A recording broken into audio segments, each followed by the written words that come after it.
Schedule కులాల అభ్యున్నతికి రాష్ట్ర ప్రభుత్వం అవలంబిస్తున్న విధానాలు దేశంలోనే ఎంతో గొప్పవని మంత్రి శ్రీనివాస్ గౌడ్ అన్నారు. అందరికీ విద్యను అందించాలన్న ఉద్దేశంతో రాష్ట్ర ప్రభుత్వం ఎన్నో హాస్టళ్లు ఏర్పాటు చేసిందని, చదువుతో పాటు పారిశ్రామిక రంగంలో రాణించేందుకు అనేక కార్యక్రమాలు తీసుకొస్తుందని చెప్పారు. మహబూబ్ నగర్ జిల్లా సమీకృత కలెక్టర్తో నిర్వహించిన SC ST vigilance monitoring committee సమావేశానికి ముఖ్య అతిథిగా హాజరయ్యారు.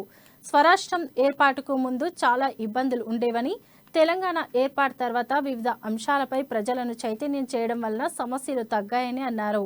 అధికారులు మానవీయ కోణంలో సమస్యలు పరిష్కరించాలని కోరారు.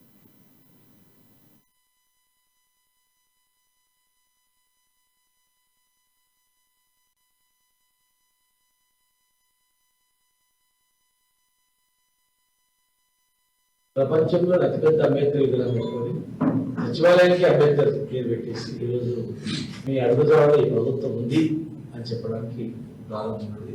ఇంకా దయచేసి ఇప్పుడు ఉన్నటువంటి అధికారులందరూ కూడా చిత్తశుద్ధిగా అధికారులు ఎప్పటికప్పుడు అంటే ఒక కమిటీ మీటింగ్ అనేది కాకుండా నిత్య జీవితంలో వాళ్ళు ఎక్కడ అడుగు పెట్టినా కూడా అదే కోణంలో పేదవాళ్ళు వస్తే ఒక మానవీయ కోణంలో చూసి ఆ సమస్యల పరిష్కారం చేయడంలో అధికారులందరూ కూడా అయినా అక్కడక్కడ ఇంకేమైనా చిన్న చిన్న కింది స్థాయిలో దాన్ని మనం పరిష్కారం చేసుకొని కంప్లీట్ చేసుకోవాలని చెప్పేసి ఈరోజు ఇక్కడ చాలా అంతకుముందు గతంలో 2014 ముందు మొదటి ఉన్నప్పుడు చాలా గొడవలు చాలా ఇబ్బందులు ఉండేవి.